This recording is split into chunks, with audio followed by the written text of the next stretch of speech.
स्वागत है आपका आपके अपने चैनल एमजीएम कैरियर इंस्टीट्यूट में where you can achieve your goals in silence. तो आज के लेक्चर में हम स्टार्ट करने वाले हैं एनएलएम का एक क्विक शॉर्ट रिवीजन आपके जो अभी जेई में आने वाला है और जो आपका नीट का एग्जाम आने वाला है इसके लिए। तो बट आज के लेक्चर स्टार्ट करने से पहले अगर आपने हमारे चैनल को अभी तक सब्सक्राइब नहीं किया है तो हमारे चैनल को सब्सक्राइब करें ताकि आने वाली वीडियोज़ के नोटिफिकेशंस आपको सबसे पहले मिलते रहें। बट स्टार्ट करते हैं आज का lecture, that is Newton's laws of motion का क्विक शॉर्ट रिवीजन। ठीक है, एक क्विक शॉर्ट एनालिसिस। ठीक है बेटा, तो अगर हम देखें अगर न्यूटन्स लॉज ऑफ मोशन, तो बेसिकली आपके पास है कोई भी मोशन, इससे पहले आपके जितने भी चैप्टर्स थे लाइक आपके पास काइनेमेटिक्स 1D 2D, उन सब चैप्टर्स में आपने क्या स्टडी किया था कि कोई भी बॉडी मोशन कर रही है तो मोशन कैसे कर रही है। बेसिकली उसमें एक्सेलरेशन था, उसका डिस्प्लेसमेंट हो रही थी, उसने डिस्टेंस ट्रैवल करी, उससे की वेलोसिटी ये थी, उसे टाइम इतना लगा, हमने ये सारी बातें वहाँ पे की। ठीक है, बट हमने ये नहीं जाना कि बेसिकली वो बॉडी मूव क्यों कर रही थी, वो बॉडी मोशन कैसे कर रही थी, उसके मोशन की वजह क्या थी। ठीक है, वो मोशन की वजह बेसिकली हम इस चैप्टर में जानेंगे। तो अगर हम बात करें कि what is the cause of motion, so हम यहाँ क्या लिख सकते हैं कि नेट फोर्स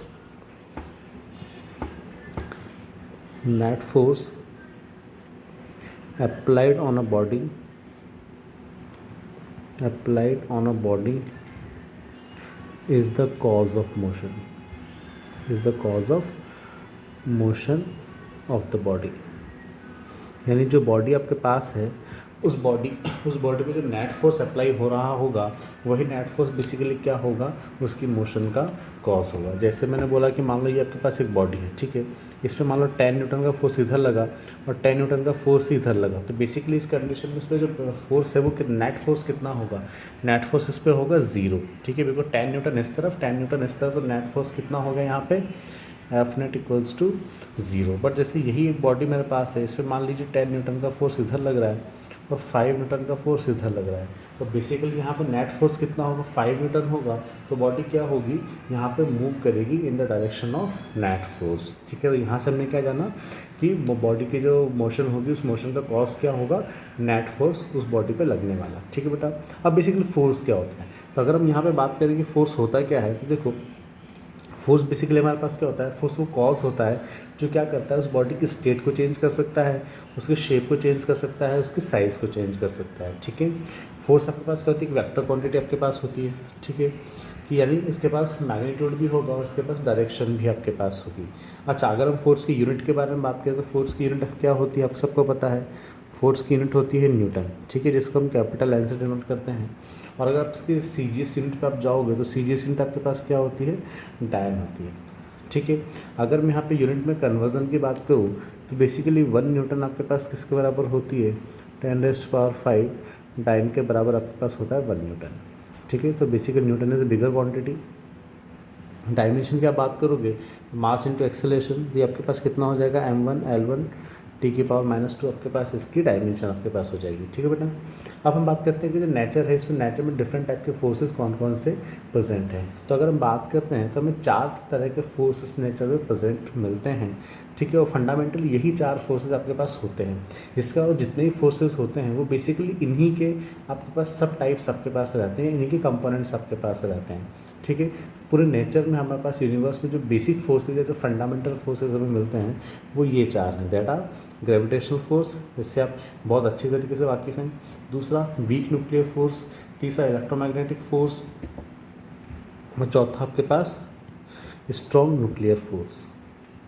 ठीक है बेटा, ये 4 फोर्सेस हमारे पास होते हैं। इनमें सबसे स्ट्रॉन्गर फोर्स आपके पास होता है वो आपके पास होता है स्ट्रॉन्ग न्यूक्लियर फोर्स, ये सबसे स्ट्रॉन्गर होता है। उसके बाद जो इससे कम स्ट्रॉन्गर होता है दैट इज़ इलेक्ट्रोमैग्नेटिक फोर्स। उसके बाद जो सबसे कम होता है, उसके बाद उससे कम होता है वीक न्यूक्लियर फोर्स। और सबसे कम आपके पास यहाँ जो स्ट्रॉन्ग होता है, या बेसिकली हम बोलते हैं जो वीकेस्ट फोर्स आपके पास होता है, वो वीकेस्ट फोर्स कौन सा होता है आपके पास, ग्रेविटेशनल फोर्स। तो यहाँ हम लिख सकते हैं वीकेस्ट फोर्स इन नेचर। ठीक है, और जो स्ट्रॉन्गेस्ट फोर्स आपके पास होगा वो स्ट्रॉन्गेस्ट फोर्स कौन सा होगा आपके पास, स्ट्रॉन्ग न्यूक्लियर फोर्स। ठीक है, ये आपके पास स्ट्रॉन्गेस्ट फोर्स इन नेचर। ठीक है, अब उस फोर्स की हम क्लासिफिकेशन अगर और करें हम, तो वो हमारे पास 2 तरह के फोर्सेज आते हैं। कौन कौन से, कॉन्टैक्ट फोर्सेज और non contact forces. Contact forces अगर हम देखें कौन कौन से फोर्सेज होंगे, टेंशन फोर्स जो हम अभी आगे पढ़ेंगे, नॉर्मल रिएक्शन फोर्स जो भी हम आगे पढ़ेंगे, और फ्रिक्शन फोर्स जो हम अभी आगे पढ़ेंगे, ठीक है। इसके बाद आते हैं नॉन कॉन्टैक्ट फोर्सेस, यानी जिनको हम बेसिकली फील्ड फोर्सेज भी बोल सकते हैं। तो या तो फोर्स लगेगा तो दो ही तरह से लग सकता है, या तो आप डायरेक्ट उस पर फोर्स लगाओ, और बेसिक अगर डायरेक्ट आप फोर्स लगाओगे तो डेफिनेटली कॉन्टैक्ट के थ्रू ही होगा, जो फोर्स हमने यहाँ पे पढ़े। अगर डायरेक्ट कॉन्टैक्ट नहीं लगा रहे तो डेफिनेटली आप अपने आसपास एक ऐसा फील्ड क्रिएट कर रहे हो कि उस फील्ड में अगर कोई भी आएगा, कोई भी बॉडी आएगी तो उस पर आपका फोर्स एक्सर्ट होगा। तो बेसिकली ऐसे जो फोर्सेस होंगे जो फील्ड प्रोड्यूस करते हैं, बेसिकली वो फोर्सेस क्या कहलाते हैं, फील्ड फोर्सेस या नॉन कॉन्टैक्ट फोर्सेस। उसका एग्जाम्पल जैसे gravitational force, electrostatic force, magnetic force, ये सारे किसके एग्जाम्पल्स हैं आपके पास, फील्ड फोर्सेस के एग्जाम्पल्स हैं। तो यहाँ तक की बात समझ में बेटा, यहाँ तक आई डोंट थिंक कोई दिक्कत आपके पास होगी, ठीक है। अब हम नेक्स्ट बात करते हैं। नेक्स्ट बात हमारे पास आती है दैट इज़ मास। अब मास होता क्या है, ठीक है। मास बेसिकली आपके पास एक प्रॉपर्टी होती है बॉडी की, जो क्या करती है, जिस प्रॉपर्टी की वजह से वो बॉडी किसी दूसरी बॉडी पे एक फोर्स एक्सर्ट करती है, ठीक है। यानी हमने क्या लिखा, mass is the inherent characteristics of matter due to which it exerts force on another body. पूरी बॉडी की हमारे पास सिर्फ दो ही इनहेरेंट कैरेक्टरिस्टिक होती है, कौन कौन सी, एक तो मास और दूसरी होती है चार्ज। ये दो एक मैटर के पास इनहेरेंट कैरेक्टरिस्टिक्स होती हैं, ठीक है। यानी इनको देनी नहीं पड़ती कहीं बाहर से, ऐसा नहीं कि आप कहीं बिग बिलियन डेज में से या कहीं पे आपके पास डीमार्ट में सेल चल रही है तो आप वहाँ से मास खरीद के लेके आ गए, चार्ज खरीद के लेके आ गए। ये बॉडी के अंदर ऑलरेडी होती हैं, ठीक है। तो ये दोनों प्रॉपर्टीज़ क्या करती हैं, बेसिकली आपके पास किसी दूसरी बॉडी पे एक फोर्स एक्सर्ट करती है। चार्ज की बात हम करेंगे जब हम इलेक्ट्रोस्टेट्स हम डिस्कशन करेंगे तो हम चार्ज के बारे में बात करेंगे, बट अभी मास की बात करते हैं, ठीक है। तो मास बेसिकली क्या है, एक इनहेरेंट कैरेक्टरिस्टिक है मैटर की, जो क्या करती है, किसी दूसरी बॉडी पे एक फोर्स एक्सर्ट करती है। That force is known as gravitational force, जो आपने ग्रेविटेशन के में जो थोड़ा बहुत आइडिया आपके पास होगा पुरानी प्रीवियस क्लासेस का, उसमें आपने पढ़ा है, ठीक है बेटा। नेक्स्ट अगर हम बात करें मास की, तो बेसिकली क्या होती है, ये प्रॉपर्टी होती है बेसिकली जिसकी वजह से ये अपने स्टेट में जो भी चेंज होता है उसका अपोजिशन करती है। यानी बेसिकली बॉडी में जो भी एक्सेलरेशन आप दोगे उसका अपोजिशन ये आपके पास करेगी, ठीक है। यानी अगर कोई बॉडी रेस्ट में है तो रेस्ट में रहना चाहेगी, कोई बॉडी मोशन में है तो वो मोशन में ही रहना चाहेगी। जैसे आप मान लीजिए सुबह आप सो रहे हैं, ठीक है, तो उस कंडीशन में जब आप सो रहे हो तब आपकी उठने की इच्छा नहीं होगी, ठीक है। जब तक मम्मा आपको आके बहुत तेज़ नहीं उठाएंगी, आपको पानी का जो मग है वो आपके ऊपर नहीं डाल देंगी, आपको डांटेंगी नहीं, तब तक आप वहाँ से आपकी उठने की इच्छा नहीं होगी। आप चाहते हो कि मैं बस सोता रहूँ या मैं सोती रहूँ, तो बस मैं सोती ही रहूँ, मैं सोता ही रहूँ, कोई मुझे नहीं उठाए। सिमिलरली जैसे आप खेल रहे हो, ठीक है, जब आप खेल रहे हो तो आपकी इच्छा वहाँ से आने की नहीं होती, आपको लगता है जब उसमें खेलना तो उसमें खेलता रहूँ, कोई मुझे वहाँ पर रोकने वाला नहीं हो। यानी आप जिस स्टेट में हो आप उसी स्टेट में रहना चाहते हो। आप अपने स्टेट में जो भी चेंज अगर होता है तो आप क्या करते हो, उसका अपोजिशन आप करते हो। तो बेसिकली जो बॉडी जो अपोजिशन करती है वो किस वजह से करती है, उसके मास की वजह से। अगर मास ज़्यादा होगा तो अपोजिशन ज़्यादा होगा, अगर मास कम होगा तो अपोजिशन भी कम होगा। आई होप इतनी बात क्लियर। नेक्स्ट बात अपन कर रहे हैं, mass is the measure of efforts to move a body.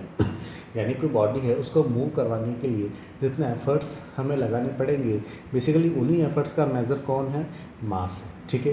यानी जैसे अगर आप अपने सामने एक हल्की ऑब्जेक्ट लो, यानी एक लाइट वेट ऑब्जेक्ट लो, एक थोड़ी सी हैवी ऑब्जेक्ट लो, आप देखोगे कि जो लाइट वेट ऑब्जेक्ट को अगर आप मूव करवाते हो तो उसके लिए आपको कम एफर्ट्स की ज़रूरत पड़ेगी, वो बहुत ईजीली मूव कर जाएगी। और जबकि आपके पास एक हैवी ऑब्जेक्ट अगर आपके पास है तो उसको मूव करवाने के लिए आपको ज़्यादा एफर्ट्स की ज़रूरत पड़ेगी। तो बेसिकली क्योंकि वहाँ एफर्ट्स ज़्यादा लगे, वो ज़्यादा एफर्ट्स किस वजह से लगे, बिकॉज उस ऑब्जेक्ट का मास ज़्यादा था।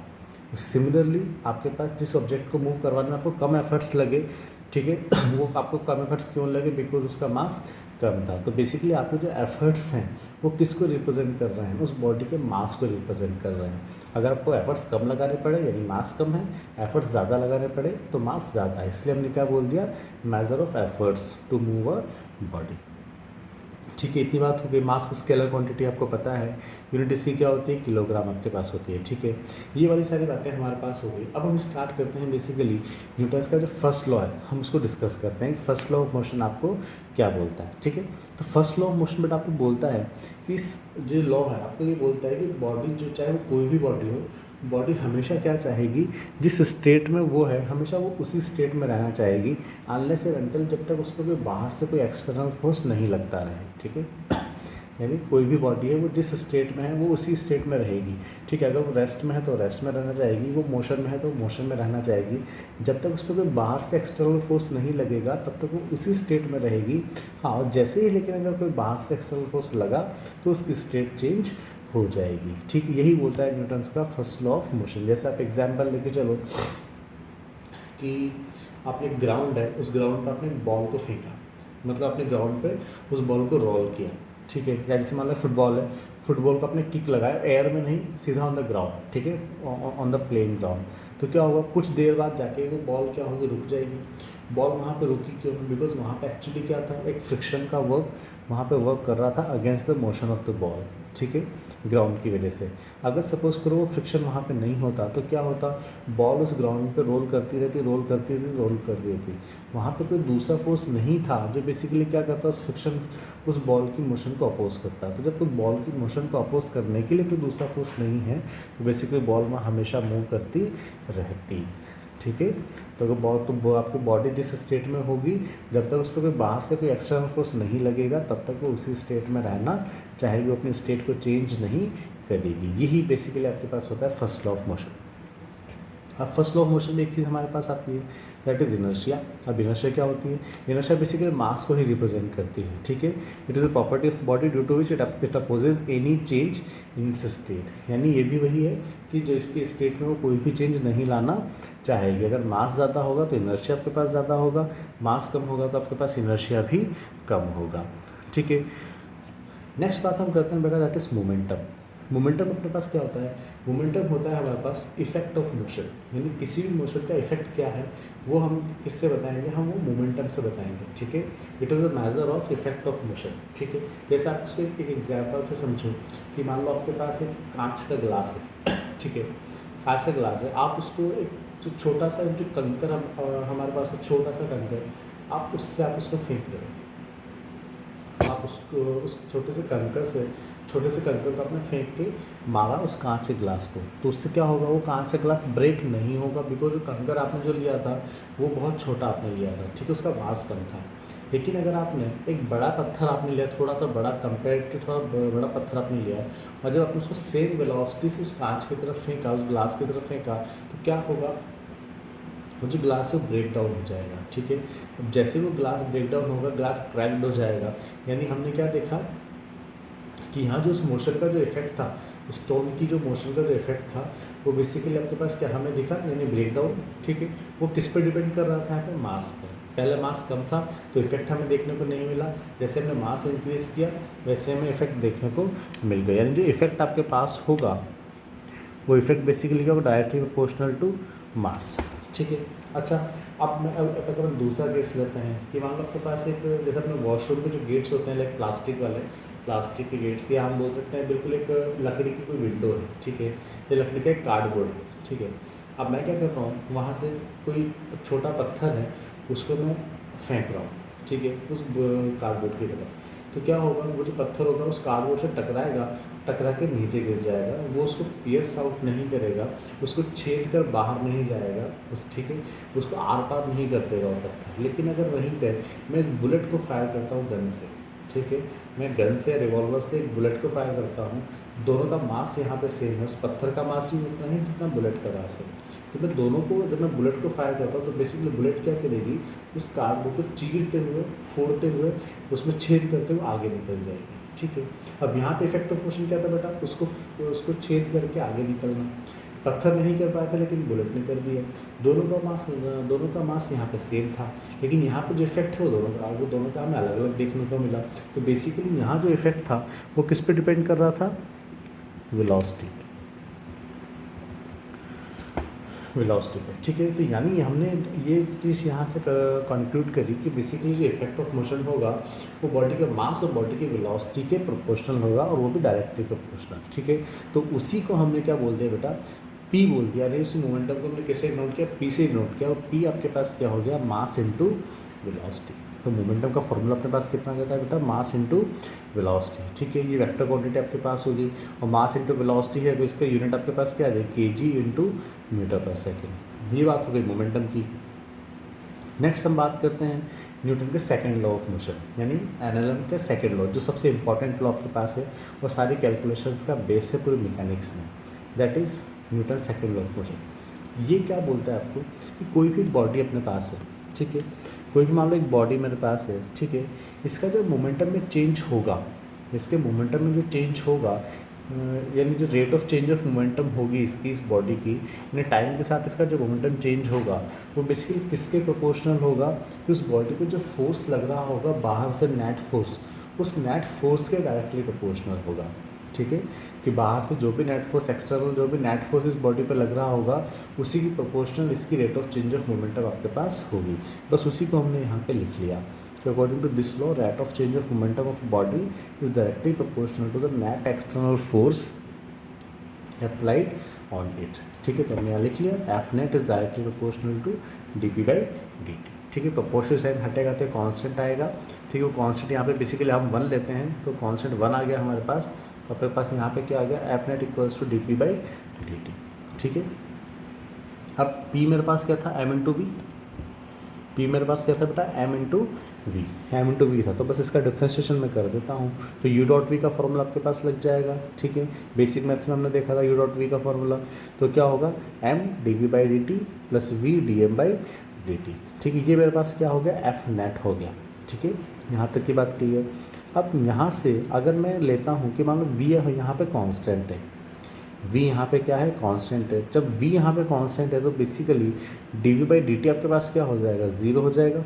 और जैसे ही dv बाई डी टी आपके पास ज़ीरो होता है, जो एफ नेट का जो फॉर्मूला आपके पास निकल के आता है वो क्या आता है, v dm by D T, यानी ये वाली टर्म पूरी ज़ीरो, बची कौन सी टर्म, सिर्फ ये वाली, यानी एफ नेट किसके बराबर हो जाएगा, v dm by D T. ये हमारे पास काम आती है रॉकेट का प्रोपल्शन हम करते हैं। ठीक है, कॉन्वेयर बेल्ट के एग्जांपल जब हम बात करते हैं तो वहाँ पे हमारे पास ये फॉर्मूला लगता है, ये वाला कॉन्सेप्ट वहाँ पे हमारे पास लगता है।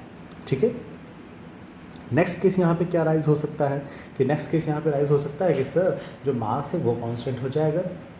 ठीक है, और 99% जो क्वेश्चंस आप करोगे बेसिकली उनमें मास आपके पास क्या रहेगा, कांस्टेंट ही रहेगा। तो अगर मैं मास कांस्टेंट ले लूँ तो यहाँ पे dm बाई डी टी मेरे पास कितना हो जाएगा, ज़ीरो हो जाएगा dm बाई डी टी।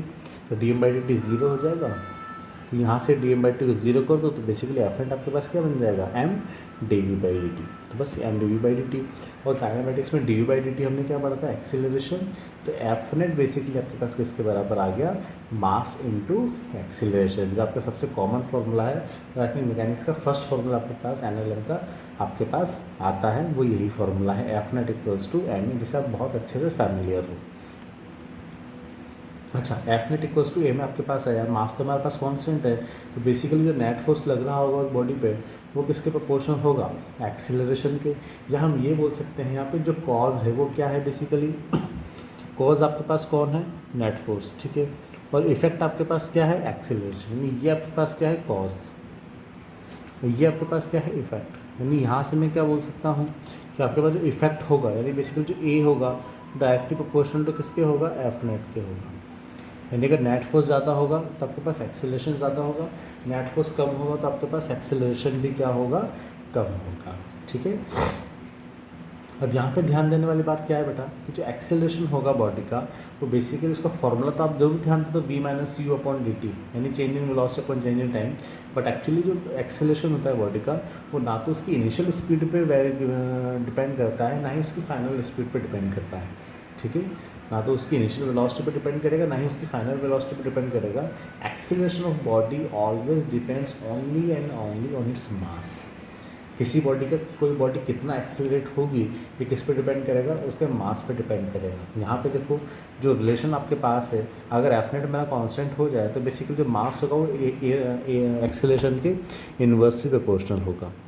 ये देखो जो एक्सेलरेशन होगा बेसिकली वो मास के इन्वर्सली प्रोपोर्शनल होगा। ठीक है, यानी अगर मास ज़्यादा होगा तो एक्सेलरेशन कम होगा, मास कम होगा तो एक्सेलरेशन ज़्यादा होगा। ठीक है, आई थिंक ये वाला पॉइंट क्लियर।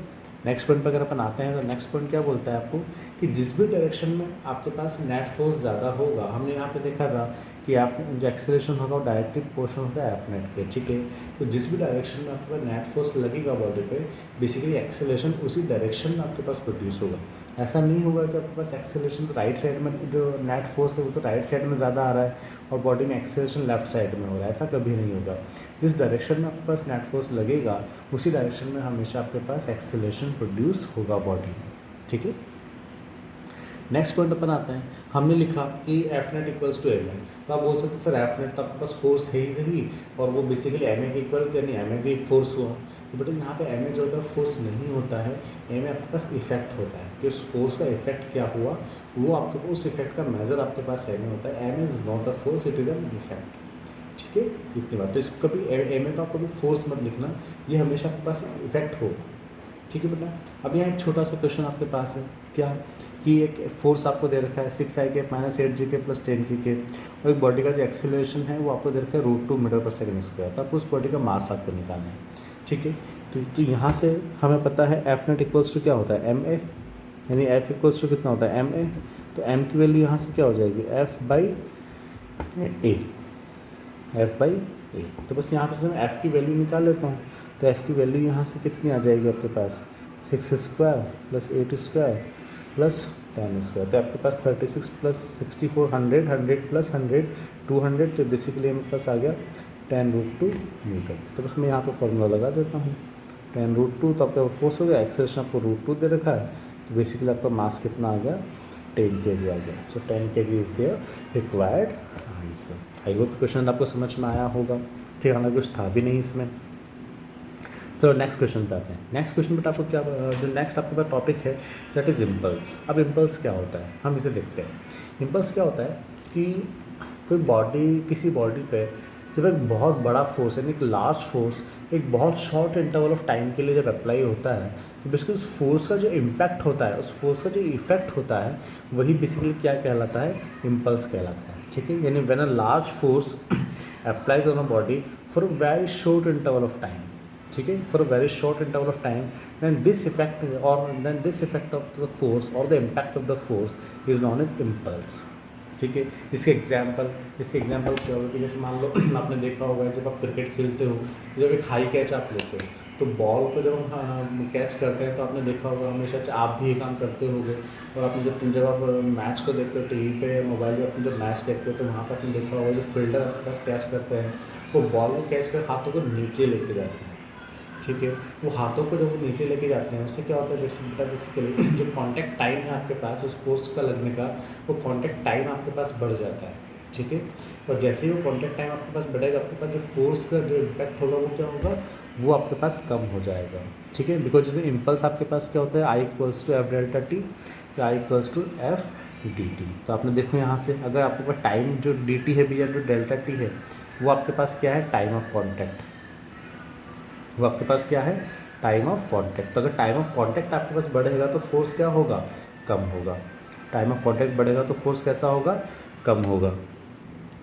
तो यहाँ जो आपके पास डेल्टा टी है या जो डी टी है आपके पास क्या है आपके पास कांटेक्ट टाइम है। तो यहाँ से अगर देखने पर हमें पता पड़ रहा है कि अगर कांटेक्ट टाइम हमारे पास इंक्रीज़ होगा तो जो फोर्स हमारे पास होगा वो क्या होगा डिक्रीज़ होगा। यानी if delta T increases this implies जो फोर्स होगा वो क्या होगा हमारे पास डिक्रीज़ होगा। और अगर फोर्स डिक्रीज़ होगा तो हमें जो फोर्स का इम्पैक्ट होगा बेसिकली वो कम फील होगा। यानी चोट हमें, अगर फोर्स की वैल्यू कम होगी तो बेसिकली हमें चोट भी कम लगेगी, ठीक है।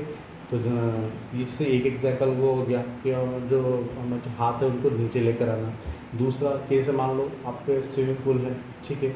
स्विमिंग पूल से क्या होता है, मान लो आपसे एक भरे स्विमिंग पूल में, पानी से भरे स्विमिंग पूल में आप कूदते हो, उससे क्या होगा कि वहाँ पे जब पानी में कूदे तो वहाँ से आपके पास जो कांटेक्ट टाइम है वो इंक्रीज़ हो जाता है, ठीक है। लेकिन वहीं आप खाली स्विमिंग पूल में कूदोगे तो बेसिकली जब फ्लोर पे आप कूदते हो तो वहाँ पे जो कांटेक्ट टाइम है वो बेसिकली बहुत कम आपके पास होता है। और जब कांटेक्ट टाइम बहुत, बिकॉज जब जैसे ही आप उस जो फ्लोर पर टच करते हो, स्ट्राइक करते हो, तो बेसिकली वो हम कांटेक्ट टाइम सिर्फ वो हम ले रहे हैं। कांटेक्ट टाइम वो नहीं होगा जब कितनी देर तक फ्लोर पर पड़े रहते हो, वो नहीं होगा। बेसिकली उस पर्टिकुलर जब आप स्ट्राइक हुए तो स्ट्राइकिंग का टाइम कितनी देर हुआ, बस वो हम कांटेक्ट टाइम लेंगे। तो उस केस में आपके पास कांटेक्ट टाइम बहुत कम हुआ तो बेसिकली जो फोर्स होगा वो बहुत ज़्यादा लगेगा आपके ऊपर, और जब फोर्स बहुत ज़्यादा लगेगा तो आपको चोट भी बहुत ज़्यादा लगेगी। आई होप ये वाली बात आपको समझ में आई होगी। ठीक है, अब देखो यहाँ से फोर्स की वैल्यू हमारे पास कितनी होती है, dp/dt, ये हमने पहले अभी ऊपर देखा है। ठीक है, F/dt की वैल्यू यहाँ से कितनी हो जाएगी, dp के बराबर हो जाएगा। ठीक है, F/dt किसके बराबर हो जाएगा, dp यानी चेंज इन मोमेंटम के बराबर। ठीक है, और F/dt ही मेरे पास यहाँ से क्या है, इम्पल्स है। बेसिकली जो इम्पल्स मेरे पास होगा वो किसके बराबर आया, चेंज इन मोमेंटम के बराबर। ठीक है, यानी जो इम्पल्स होगा बॉडी पे वो उसके चेंज इन मोमेंटम के बराबर होगा। ठीक है, तो यानी यहाँ से impulse equals to change in momentum, यही आपके पास कहलाती है क्या, इम्पल्स मोमेंटम थ्योरम। यानी किसी बॉडी पे लगने वाला जो इम्पल्स होगा वो उसके चेंज इन मोमेंटम के इक्वल होगा। ठीक है बेटा, ये ठीक है। अगर फोर्स और टाइम के बीच में आपको ग्राफ दे रखा है तो बेसिक ग्राफ आपको क्या दे के जाएगा, F/dt, यानी या तो आपको इम्पल्स दे के जाएगा या फिर आपको उसको चेंज इन मोमेंटम आप उसको बोल सकते हो। तो इस बात का ध्यान रखना कि आपको F और T के बारे में अगर ग्राफ दे रखा है, ठीक है, और आपको उसे इम्पल्स पूछा है, चेंज इन मोमेंटम अगर आपसे पूछा है, तो आप क्या करोगे, उस ग्राफ का एरिया आप निकाल लो, वही एरिया आपको इम्पल्स या चेंज इन मोमेंटम देकर जाएगा। आई होप इतनी बात क्लियर है। ठीक है, अब इस पर बेसिक कुछ क्वेश्चन आपके पास है। क्वेश्चन में क्या बोला कि if a ball of mass 0.25 kg moving with velocity of 25 meter पर second strikes a wall at an angle of 45 degree, यानी एक वॉल मेरे पास है, हम वॉल को बना लेते हैं। ठीक है, कि वॉल मेरे पास है। ठीक है,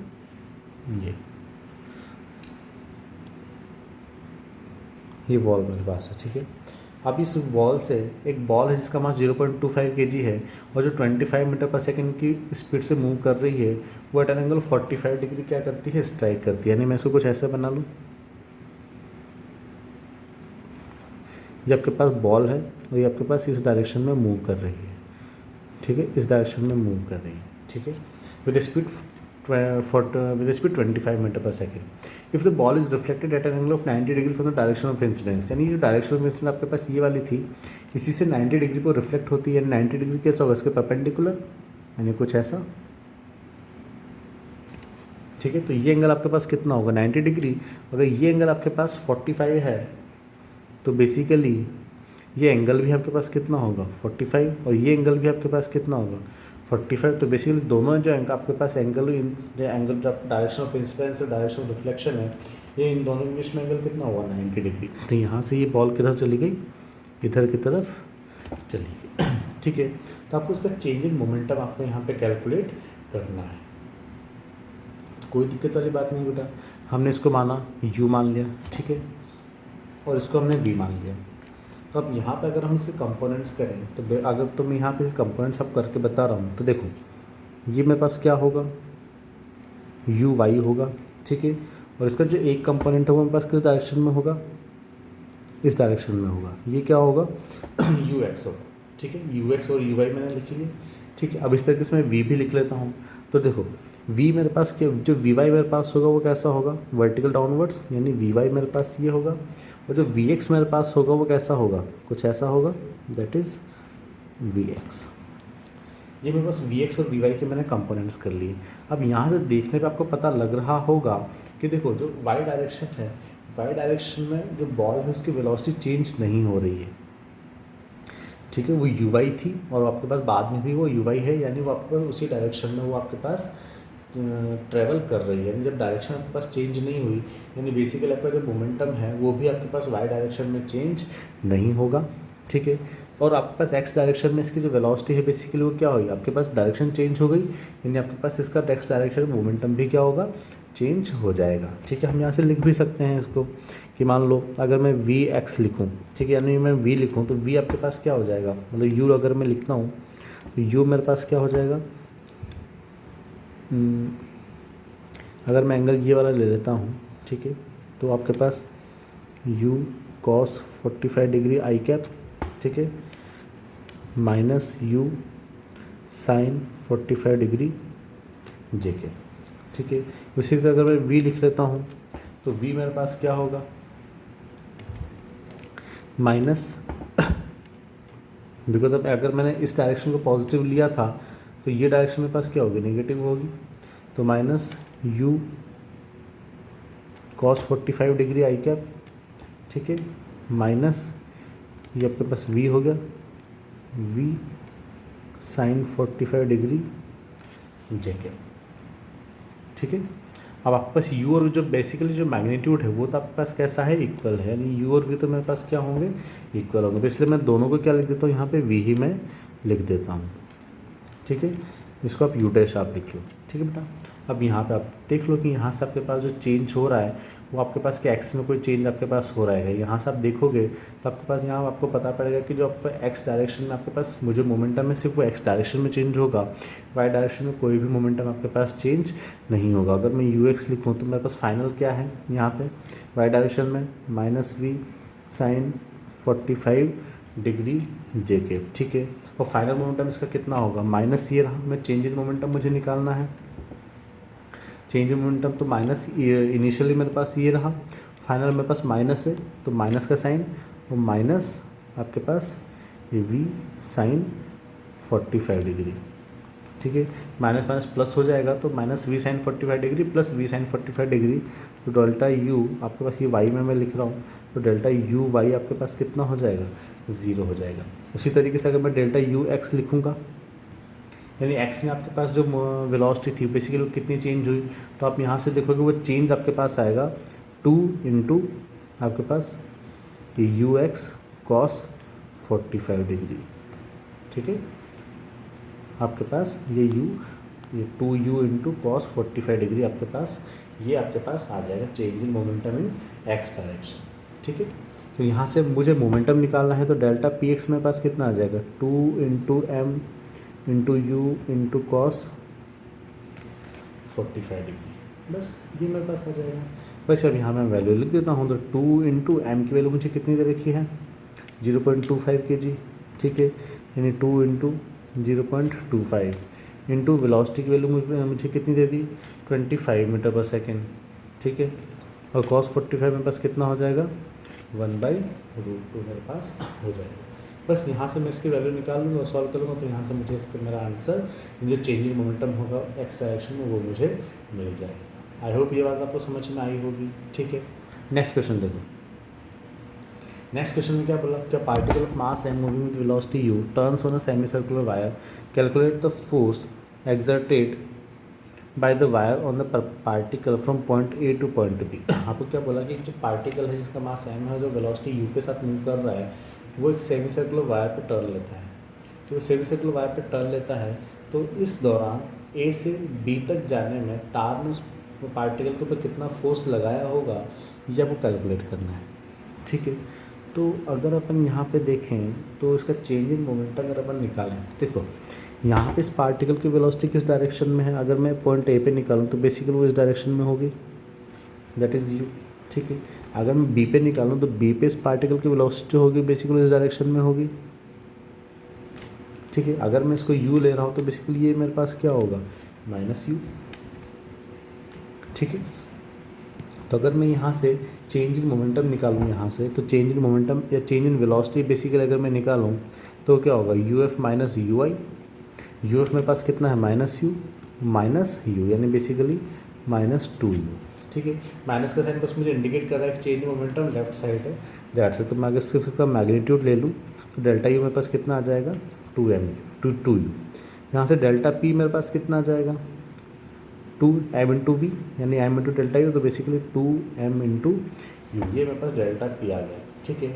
अगर मैं पर सेकंड की बात करूँ, ठीक है, अगर मैं यानी यहाँ से मुझे फोर्स निकालना है कि बेसिकली फोर्स कितना लगा होगा, तो फोर्स की वैल्यू यहाँ से क्या होगी बेटा, dp/dt, यही अपना पास फोर्स होगा, dp/dt।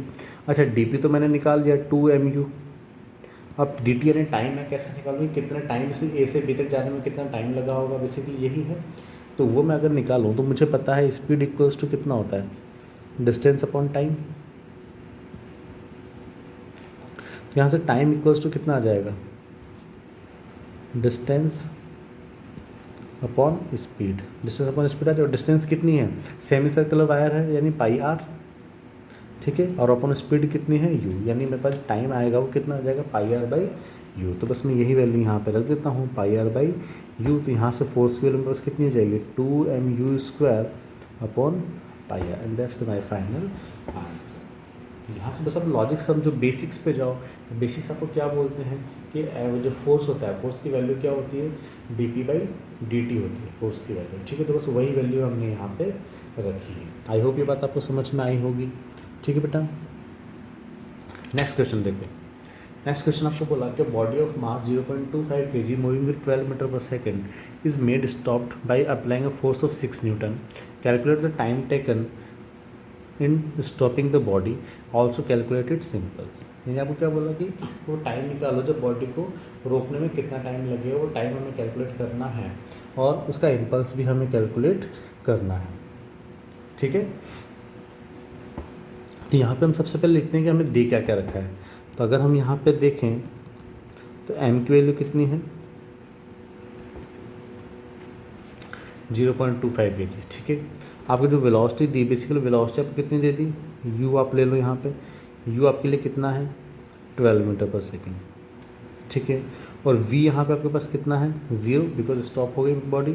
फोर्स कितना लगा आप बॉडी पे 6 न्यूटन का फोर्स निकाला। आपको निकालना क्या है, आपको टाइम t निकालना है और आपको इम्पल्स i आपको निकालना है, ठीक है। तो अब इम्पल्स i का फॉर्मूला मेरे पास होता क्या है, अगर मैं देखूँ इम्पल्स i का मेरे पास फॉर्मूला होता है f.dt, और ये किसके बराबर होती है मेरे पास dp के बराबर होता है, ठीक है। और dp मेरे पास क्या होगा, यहाँ मास कांस्टेंट वेलोसिटी चेंज हो रही है, तो m into v minus u के बराबर मेरे पास यहाँ पे dt होगा, ठीक है। तो अब यहाँ से मैं क्या कर सकता हूँ, यहाँ से मैं क्या कर सकता हूँ कि मुझे अगर मैं यहाँ से इम्पल्स पहले मैं कैलकुलेट कर लेता हूँ। तो इम्पल्स मेरे पास यहाँ से क्या होगा, मास कितना देगा 0.25 kg into V minus U. V कितना है मेरे पास 0 माइनस, और यू मेरे पास कितना है 12 मीटर पर सेकेंड। तो बेसिकली 0.25 मेरे पास कितना हो जाएगा 1/4, इसको मैं लिख लेता हूँ 1/4 इंटू 12, यानी 3 मेरे पास ये आ जाएगा, ठीक है। यानी इम्पल्स की वैल्यू मेरे पास कितनी आ गई 3 न्यूटन सेकेंड, ठीक है। अब यही जो 3 न्यूटन, बेसिकली यही जो इम्पल्स होगा किसके बराबर होगा f.dt के बराबर होगा, ठीक है। यानी यहाँ से ये 3 इक्वल्स टू आपके पास f.dt, ठीक है, f.dt। तो आपके पास f कितना है 6 न्यूटन और dt ये मेरे पास टाइम, ठीक है। तो यहाँ से अगर मुझे टाइम निकालना है तो बेसिकली कितना हो जाएगा, यहाँ से टी की वैल्यू मेरे पास कितनी आ जाएगी 3/6, ठीक है। और जैसे 3/6 मेरे पास ये आई, यहाँ पे टाइम कितना लगा 0.5 सेकेंड का टाइम यहाँ मेरे पास लगा, ठीक है बेटा। बस ये क्वेश्चन मेरे पास था, ठीक है। तो ये हमारे पास टाइम में आ गया कि तो कितना टाइम लगेगा इसमें उसे रोकने में, कि 0.5 सेकेंड का टाइम यहाँ पे लगेगा, ठीक है। आई होप इतनी बात आपको क्लियर है, जो वाला क्वेश्चन भी आपको क्लियर होगा। चलो नेक्स्ट क्वेश्चन पे आओ। नेक्स्ट क्वेश्चन पे अगर आपको क्या बोला कि disc of mass M is kept in equilibrium in air by projecting bullets with velocity u from downwards, calculate number of bullets projected per second. यानी आपको क्या बोला कि डिस्क है जो कैसे ही हवा में है, तो डिस्क कैसी है आपके पास हवा में है,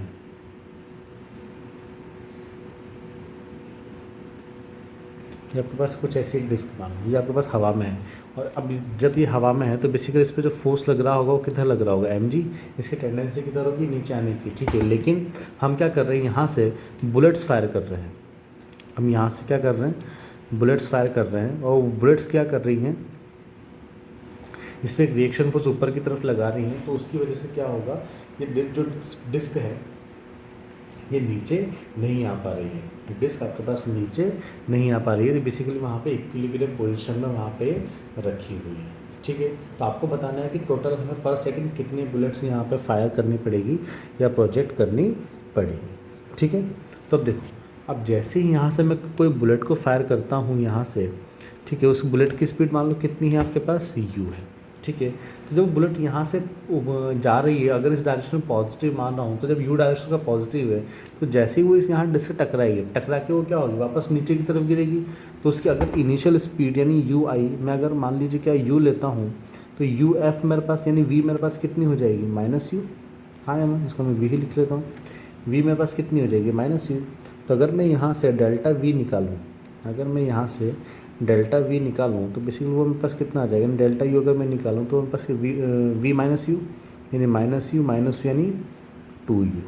ठीक है, मैं सिर्फ मैग्नीट्यूड में इंटरेस्टेड हूँ तो बेसिकली यहाँ से मेरे पास डेल्टा यू का मैग्नीट्यूड कितना आ जाएगा, 2u के बराबर आ जाएगा। यहाँ से अगर मैं मोमेंटम निकालूँ डेल्टा पी तो वो कितना आ जाएगा, 2 इंटू एम इंटू यू मेरे पास आ जाएगा। ये एक बुलेट का है, यानी एक बुलेट का चेंज इन मोमेंटम होगा जिससे टकराने में बेसिकली वो कितना होगा, 2mu के बराबर होगा।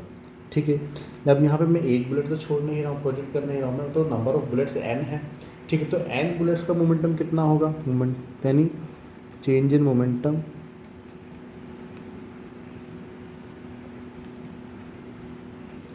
ऑफ n बुलेट्स, ये आपके पास कितना हो जाएगा, 2 into M into N into U. ठीक है, अच्छा ये n बुलेट्स हम पर सेकंड छोड़ रहे हैं तो बेसिकली आपके पास क्या होगा, पर सेकंड यानी सेकंड की वैल्यू बेसिकली कितनी होगी, 1 हो गई। f मेरे पास कितना होता है, dp बाई dt होता है। जब t को मैं 1 सेकंड ले रहा हूँ तो बेसिकली फोर्स मेरे पास किसके बराबर हो जाएगा, dp के बराबर हो जाएगा। यानी जो फोर्स यहाँ पे अप्लाई हो रहा होगा वो उसकी भी वैल्यू भी कितनी हो जाएगी, 2 into M into N into U. अब देखो यहाँ से फोर्स लगा रहा होगा कौन, बुलेट्स किस डायरेक्शन में, ऊपर की तरफ। ठीक है, यही फोर्स बेसिकली एम जी को यहाँ बैलेंस कर रहा होगा, तो बस मैं यहाँ क्या करता हूँ, इसी फोर्स को मैं एम जी को बैलेंस कर देता हूँ। This simple F equals to M G, यानी 2 into M into N into U equals to M into G. M से एम मेरे पास कैंसिल, तो यहाँ से एन की वैल्यू कितनी आ जाएगी मेरे पास, अच्छा यहाँ पे ये एम से एन कैंसिल नहीं होगा, यहाँ पे जो मास है ये वाला आपके पास जो मास है ये तो बुलेट का मास है, और ये वाला आपके पास जो मास है ये आपका डिस्क का मास है, कैपिटल एम इंटू जी। यहाँ से एन की वैल्यू कितनी आ जाएगी आपके पास, एम जी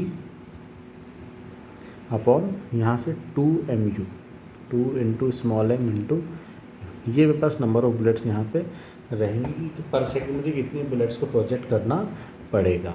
आई होप इतनी बात आपको समझ में आई होगी।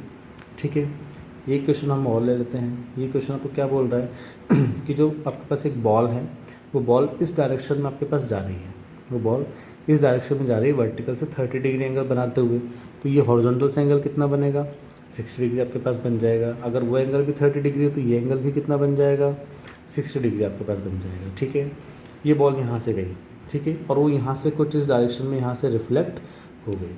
वेलोसिटी ऑफ बॉल आपको 10 मीटर पर सेकंड दे रखी है, मास ऑफ बॉल आपको 3 kg दे रखा है, टाइम ऑफ कॉन्टैक्ट आपको 0.2 सेकंड दे रखा है। आपको एवरेज फोर्स यहाँ से कैलकुलेट करना है। ठीक है, तो वापस वही बेटा यहाँ पे अगर आप देखोगे तो वापस अगर आप कंपोनेंट्स करोगे तो आपके पास क्या होगा, जो इनिशियल कंपोनेंट आपके पास होगा वो ये होगा x, ये आपके पास ux हो गया, और आपके पास ये uy हो गया, ये आपके पास uy हो गया। ठीक है, जब vx निकालोगे तो बेसिकली vx आपके पास किस डायरेक्शन में आएगा, इस डायरेक्शन में, तो ये आपके पास क्या आ गया, vx आपके पास आ गया, और ये आपके पास vy आपके पास आ गया। तो यहाँ से देखने में मुझे पता पड़ रहा है कि बेसिकली y में तो मेरे पास क्या हो रहा है, आपका कोई भी डायरेक्शन चेंज नहीं हो रही, स्पीड तो आपके पास वैसे भी चेंज नहीं हो रही है, और y में तो डायरेक्शन भी चेंज नहीं हो रही है। यानी अगर मैं y डायरेक्शन मोमेंटम की बात करूँ डेल्टा पी वाई, तो वो कितना होगा मेरे पास, 0 होगा। यानी यहाँ जो मोमेंटम चेंज हो रहा है बेसिकली वो सिर्फ x डायरेक्शन में ही आपके पास चेंज होगा, और वो x डायरेक्शन आपके पास चेंज कितना होगा, 2 इंटू एम इंटू यू। ठीक है, आपके पास 2 इंटू एम इंटू आपके पास ux, बस वो वैल्यू मैं यहाँ पे रख देता हूँ। ठीक है, तो वो वैल्यू कितनी आ जाएगी, 2 इंटू मास कितना है आपके पास 3 kg, तो 3, और ux मेरे पास कितना हो जाएगा, यहाँ पे देखो ये आपको 10 मीटर पर सेकेंड, तो 10 cos 60 यानी cos 60 यानी sin 30 यानी 1/2, तो 3 इंटू cos, ux कितना आ जाएगा 12 cos 60, तो ये वैल्यू मेरे पास कितनी आ जाएगी, 2 इंटू 3 इंटू 12 इंटू 1/2, तो 2 से मेरे पास 2 कैंसिल, यानी बेसिकली डेल्टा पी एक्स मुझे कितना मिल गया, 36 मीटर पर सेकेंड, सॉरी 36 kg मीटर पर सेकेंड। ठीक है, ये मेरे पास क्या मिल गया, डेल्टा पी एक्स। अब ये चेंजिंग मोमेंटम मेरे पास होगा बेसिकली किसके बराबर होगा, इम्पल्स के बराबर होगा। ठीक है, जो आपके पास ये चेंज इन मोमेंटम आपके पास आया किसके बराबर होगा, इम्पल्स के बराबर होगा, और इम्पल्स आपके पास किसके बराबर है, एफ डॉट डी टी के बराबर है। फिर डी पी की वैल्यू कितनी है आपके पास, 36 आई। एफ मेरे पास यहाँ पे आपको निकालना है, ये एफ एवरेज आपको निकालना है, ठीक है। और टाइम ऑफ कॉन्टैक्ट आपको कितना दे रखा है, 0.2 सेकेंड आपको दे रखा है, ठीक है। इसको हम 0.1 सेकेंड ले लेते हैं, 0.1 सेकेंड, ठीक है। टाइम ऑफ कॉन्टैक्ट आपको 0.1 सेकेंड अपन ले लेते हैं। तो यहाँ से 0.1 सेकेंड, तो यहाँ से एफ एवरेज की वैल्यू क्या आ जाएगी बेटा, 36/0.1, यानी बेसिकली आपके पास कितना आ जाएगा, 360 न्यूटन इज द आंसर, ठीक है बेटा। ये आपके पास रहेगा क्या, फोर्स एवरेज यहाँ पे, यानी एवरेज फोर्स आपके पास ये लगेगा, ठीक है। तो ये कुछ क्वेश्चंस था आपके पास इम्पल्स मोमेंटम थ्योरम के, आपके पास इम्पल्स निकालने के, आपके पास एवरेज फोर्स निकालने के, मोमेंटम निकालने के, आपके पास मोमेंटम और फोर्स में जो रिलेशन होता है उसके क्वेश्चंस थे, मोमेंटम और इम्पल्स में जो रिलेशन होता है उसके क्वेश्चंस थे, और इम्पल्स और फोर्स में जो रिलेशन होता है उसको डिस्क्राइब करने वाले कुछ क्वेश्चंस थे। आई होप आपको ये क्वेश्चंस आपको समझ में आए होंगे। इसके आगे का जो नेक्स्ट पार्ट होगा वो हम नेक्स्ट वीडियो में बेटा मिलेंगे। तब तक के लिए गुड बाय, टेक केयर।